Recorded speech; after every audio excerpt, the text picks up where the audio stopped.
Hi, and welcome to this episode of Financial Planning Innovation. It's my pleasure to have on once again Mike Dyal. Mike's a life insurance retirement planning expert, but he has kind of an innovative strategy to share today for business owners. Thanks for joining us today, Mike. My pleasure. Thanks for having me again, Mark. So, today we're not going to talk about the insurance world, but we're going to talk a little bit about a firm that you partner with where you help to find business owners tax deductions, tax credits that they're owed. So, I find this to be kind of fascinating. Tell us a little bit about this. How did you kind of begin in the industry, and then how did you come across this firm that you're working with now? Well, I started out of college. I started with a engineering construction management degree, and I was working for heavy civil companies doing some large projects. Um, so, not that necessarily gets you to where we're talking about today, but it helps you understand that I started in industry and worked on contract management at that time.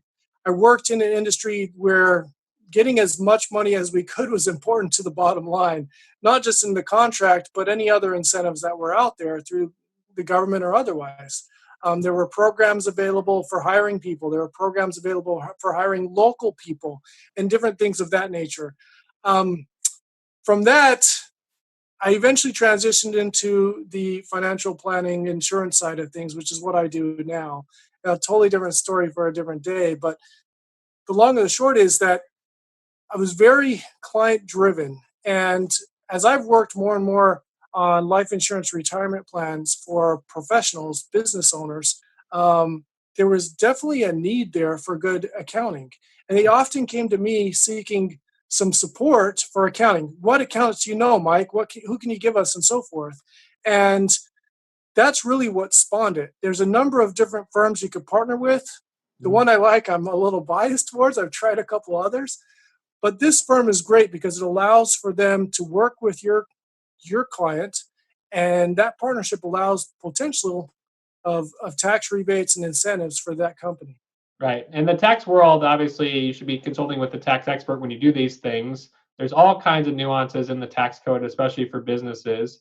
And of course, business owners, especially those that, don't have an advanced tax support or do their own taxes, maybe missing out on some rebates or tax deductions or things of that nature.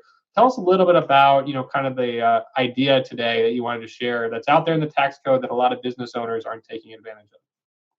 Well, it really came from a conference meeting where Senator Grassley shared with small business owners that there is this research and development credit out there, and businesses just aren't applying for it. Mhm. Specifically, the small businesses, that they literally have this money pre-designated for this plan, and companies are not applying. And his plea to any small business was, look, just apply, please. So R&D really can be defined very simply as any type of improvement you're making on your business. So for some businesses, that's a website or ongoing process that way, or hiring, maintaining employees. And that was really what the government saw as the motivator. They wanted to keep our businesses competitive in the world stage, and they wanted to give as many people a job in the US as possible. And ultimately, President Reagan implemented this as law. Before that, it was available, but it was as a time period. And the Congress just kept renewing it until Reagan. And that was really what got it going. Interesting. Okay, so there's this ability to kind of get an R&D credit. What types of businesses are eligible for it?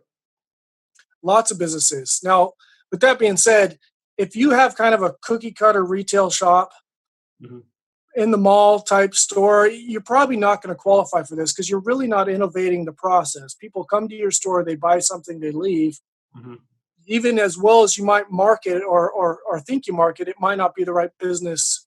Mhm. And so a client of yours that has that is probably not going to qualify. But we found, for example, dentists to be a landmine, and a lot of doctors' agencies are that way as well. We've also found construction companies to be very good. Some farming and things of that nature, potentially great companies. There's not just one niche, though, and that's really why I don't perceive to be the expert in that sense. I partnered with this firm specifically to help out with that.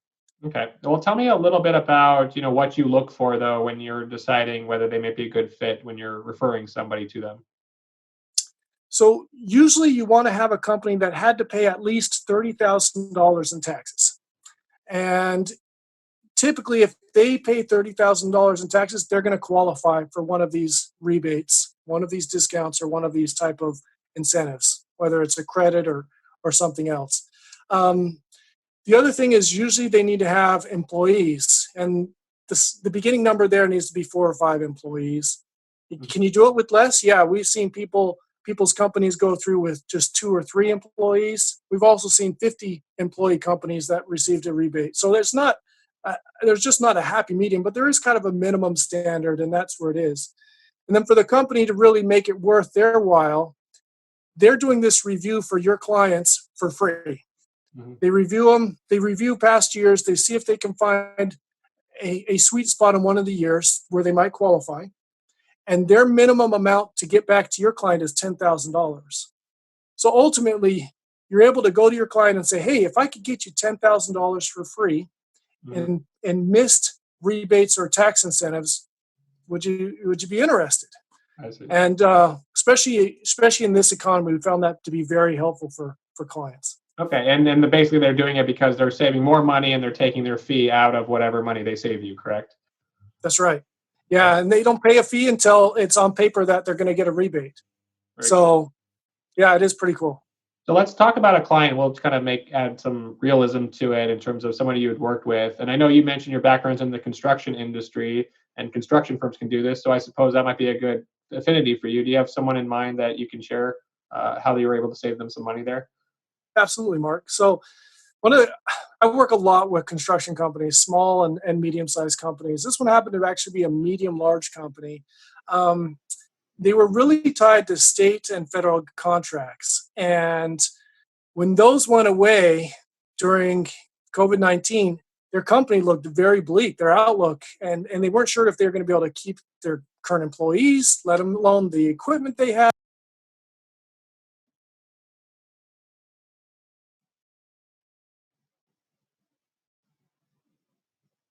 You just went on mute, Mike.